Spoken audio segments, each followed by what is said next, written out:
예, 강의를 이어가도록 하겠습니다. 이번 강의는 교재는 26페이지 제3절 국제개발협력과 공적개발 원조에 대한 이해,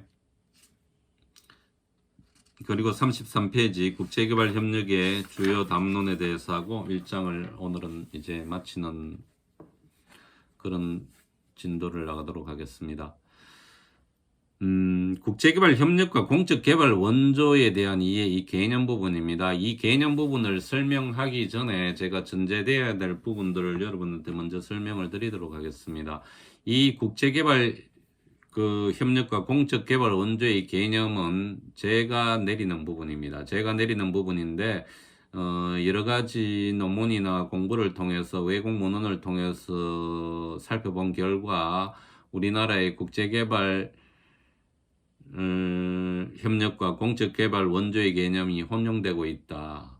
그게 국제개발 협력 시행령에서부터 시작해가지고 각 기관에서도 이런 부분을 혼용되고 있기 때문에 지방자치 조례에서조차 국제교류, 국제개발 협력, 공적개발 원조가 혼용이 되고 있는 현상이 나타나고 있기 때문에 이런 부분은 빨리 시정이 되어야 된다. 이렇게 생각합니다. 여러분들 곰곰이 생각을 해보십시오. 국제개발 협력과 공적개발 원조 ODA는 같은 개념입니까? 다른 개념입니까?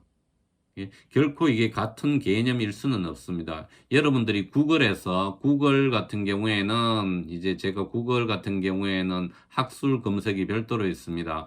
거기 검색을 해보게 되면 인터내셔널, 그죠? 국제개발협력 인터내셔널 디벨롭먼트 코퍼레이션하고 ODA하고는 다른 개념입니다. 넣어보게 되면 액트라 그러죠. 주체에 따라서 구분이 되는 걸로 나오고 있습니다. 그럼 어떤 차이가 있는가 하면요. 자, 이걸 이야기하기 전에, 이 부분을 제가 이제 정의를 내리기 이전에 왜 이런 현상이 일어나는가 하면요. 저는 이거를 이제 사회학에서 문화지체 현상이라는 용어를 씁니다. 왜 그런가 하면 개발도상국에서 빠른 속도로 중진국이나 선진국에 진입한 사회일수록 문화가 그 부분을 빠르게 따라가지 못한다. 이제 차이가 난다. 그죠? 문화는 이제 선진국 수준으로 따르지 못하는 문화 지체 현상이라고 하는데 저는 체제 지체 현상이라는 용어로 정의를 내립니다. 이게 무슨 말인가 하면 ODA 예산이 공적개발 원조 예산이 우리나라는 급속히 증가되었지만 그죠? 체계나 법제는 따라가지 못한다. 그래 체제가 지체되었다, 늦었다는 거죠. 여러분들 컴퓨터를 하시게 되면 바탕화면에 많은 걸 프로그램 많은 걸 띄우게 되면 어떻게 됩니까?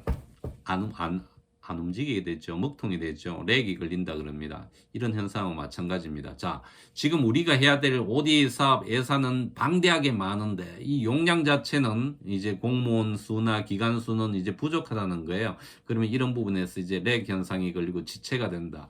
체제 지체 현상이 나타나는 것 중에 하나가 이 개념 정의조차도 지금 빨리 우리가 제대로 잡아야 된다. 그렇기 때문에 저는 이 부분을 상당히 중요시 생각하고 있는 부분입니다. 중요시 생각하고 있는 부분이기 때문에 여러 강의를 통해서도 누누이 이런 부분들을 이야기하고 있습니다. 자, 제가 간략하게 표를 통해서 먼저 설명을 드리겠습니다. 20페이지 표 보십시오. 자, 제가 내리는 부분입니다. 제가 정의 내리는 부분입니다. 국제개발협력은 공적개발 원조를 포함하는 광의의 개념이다. 이 공적개발 원조 국제개발협력입니다. 이 국제개발협력은 공적개발 원조를 포함합니다. 왜 포함을 하겠습니까? 국제개발협력 같은 경우에는 민간 영역과 공적인 영역을 다 포함을 하고 있습니다. 국제개발협력 액트 행위자 자체가요. 그런데 공적개발 원조는 어떻게 됩니까? 공적인 영역에서 이루어지는 국제개발협력 사업을 그죠? ODA 공적개발 원조라 그럽니다. 그러면 또 다른 한 분야는 뭐가 있겠습니까? 제가 민간국제협력이라는 거죠. NGO나 민간기업이나 종교단체 제외하고 이런 영역에서 이루어지는 국제개발협력 사업이 있을 수 있다. 그죠? 이거를 저는 이제 민간국제협력이라고. 자, 민간국제협력 그 다음에 공적개발 원조 이게 합쳐졌을 때 국제개발협력이다. 예? 이렇게 저는 정의를 내립니다. 그런데 여러분들 지금 여러분들이 여러 국제개발협력이나 공적개발 원조를 시행하고 주관하고 있는 기관에 들어가서 이 정의를 살펴보게 되면 혼용을 하고 있습니다. 혼용을 하고 있고 국제개발협력 이거로 공적개발 원조의 개념으로 많이 사용을 하고 있습니다. 사용을 하고 있기 때문에 자, 이러한 부분은 우리 공부하는 학자는 물론이고 정부기관에서도 빨리 법률을 개정을 하고 제정을 하고 바로 잡아야 됩니다. 그런데 왜 이렇게 돼서 체제지체 현상이라 그랬죠? 자, 2010년 이후 한국이 OECD 개발원조 DAC 개발원조위원회에 가입함으로 인해서 예산도 많이 확보하고 이제 가열차게 추진을 했지만, 자, 2010년 이후 이 영역을 공부한 학자도 많지 않을 뿐더러 이 영역을 학습한 정치인도 그 다음에 공무원도 많지 않기 때문에 이런 부분에서 많은 오류가 일어나고 있습니다. 자, 이런 오류가 일어나고 있다 그러면 저는 가장 아쉽게 생각하는 부분이 어떤 부분인가 하면요. 2015년 이후 새마을 국제개발학과에 들어온 학생들이 왜 이러한 중요한 부분을 간과하고 있는지 이해가 되질 않습니다. 예? 되지를 않고, 자, 우리 학과에 많은 학생들이 있고 뭐 여러 동아리들이 있다 그러면 실질적인 노력으로 이런 부분들을 국회의원을 통해서 국회에 또는 지방자치단체 자 이런 부분은 개념 정의가 잘못되었기 때문에 바로 잡아 주십시오. 그죠? 이렇게 이해를 해야 된다는 거죠. 특히 이제 국회의원 같은 경우에는 자, 이런 부분들이 이제 법률로 규정으로 제정되기 위해서는 국회에서 의논을 주로 이제 외교통상부나 이런 쪽 관련 이제 소속 기관에서 하고 있어요. 근데 거기에 발언되는 회의록이나 이런 부분들을 보게 되면요. 여러분들이 입장에서 보더라도 제가 나중에 시간이 되면 대면 수업 시간에 그 부분을 여러분들한테 한번 보여주겠습니다. 어떻게 국회의원들이 이 정도의 의식을 가지고 공적개발 원조나 국제개발 협력 사업을 이야기할 수 있는지. 그러니까 국제개발 협력 예산을 배정한다. 공적개발 원조 배상한다. 이거 완전 다른 개념이거든요. 국제개발 협력 예산을 배정한다 그러면 민간의 영역까지 포함을 해야 되는 겁니다. 예? 그런데 우리나라는 그 예산이 지금 배정되는 경우는 없습니다. 전적으로 공적개발 원조의 예산이 배정돼야 되고 이게 OECD나 UN의 보고됨으로 인해서 우리나라의 공적개발 원조 예산의 어떤 측정이나 이런 부분이 이제 높다 낮다가 이제 반영이 된다는 거죠. 그렇기 때문에 공적개발 원조 예산이 3조 2천억, 3조 4천억 내년 되면 제가 볼 때 거의 4조, 거의 코로나 사태 때문에 이 예산이 가장 먼저 삭감이 되기 때문에 3조 남짓 될 것 같아요. 내년에도. 자, 그렇다 그러면 이 많은 예산들이 책정이 되어 있고 이 부분들이 사업으로 집행이 된다 그러면 정확한 개념에 의해서 정확한 원리에 의해서 추진되고 예산이 수립되고 집행이 되고 평가가 되어야 된다는 거죠. 되어야 되기 때문에 자, 여러분들이 이 전문 영역에서 적어도 이 학과를 공부한 학생들이라 그러면 이런 부분에도 문제의식을 가지고 일정 부분 역할을 찾아야 된다는 거죠.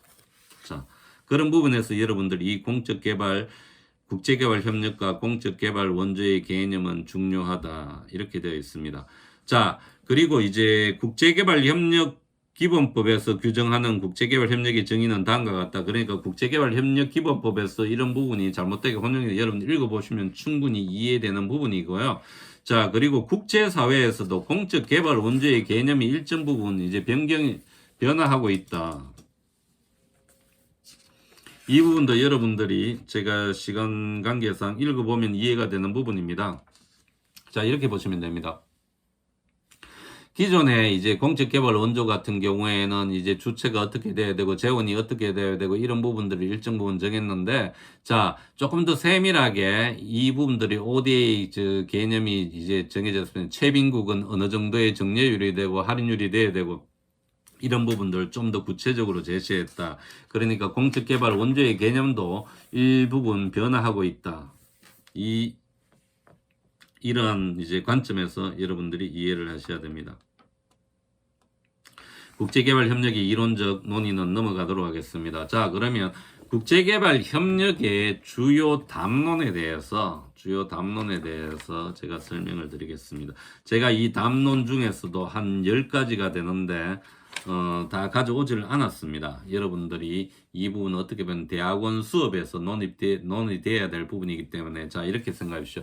제가 담론은 뭐라 그랬습니까? 왜 공적개발 원조를 국제개발협력이라 그러죠. 국제개발협력을 하여야 되느냐.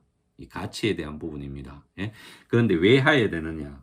초기에는 거기 보십시오. 개발론적인 측면에서 경제성장이라든지 국민소득을 향상시키기 위해서 환경개선이라든지 이전 개발론적인 측면에서 했다. 그 다음에 이제 국제관계적 측면이죠. 이제 레짐 이론이라는 부분이 나오는데 국제규범, 국제 어떤 질서에 의해서 이런 부분을 당위성 있게 해야 된다. 이제 국제관계적 측면입니다. 그 다음에 이제 기타 이론이 있습니다. 많은 이론들이 있어요. 이런 이론들이 있는데, 자, 여기에서 저는 제가 하나 가져왔는 이론입니다. 제가 이제 가져왔는 이론이에요. 인정투쟁 이론입니다. 인정투쟁 이론. 국제개발 협력을 하는 데 있어서도 인정투쟁 이론이 적용이 된다. 이런 부분입니다. 자, 보십시오. 여러분들 우리 학과에서 봉사활동을 코이카를 통해서 하는 학생들이 많이 있습니다. 이제 휴학을 하면서 6개월 인턴 생활을 하고 이런 부분이 있습니다. 이거는 개인이 국제개발협력의 시행기관인 코이카의 인정을 받기 위한 투쟁입니다. 예? 뭡니까, 증명서를 받든지 인턴을 했든지 여기에 대해서 나는 이 조직에 코이카의 국제개발협력에 대한 어떤 인정을 받기 위해서 이렇게 봉사활동을 한다. 이게 인정투쟁 이론의 기초입니다. 자, 코이카는 어떻게 되겠습니까? 코이카는 국제개발협력을 하는 가장 큰 당위성은 어디서 찾겠습니까? 국무총리사나 국제개발협력기관인 상위 국가에서 규정하는 이론이나 규범에 따라서 인정을 받아야지 코이카가 그 많은 예산을 가지고 공적개발 원조 사업을 할 수 있다는 거죠. 그 대한민국이라는 국가는 어디 인정을 받아야 되겠습니까? OECD, DAC, 조금 더 구체적으로, 그죠? 개발 원조 위원회에 인정을 받아야 된다는 거죠. 그래야지 어떤 OECD 회원국으로서 뭐 0.17%, 뭐 0. 몇 %, 그죠?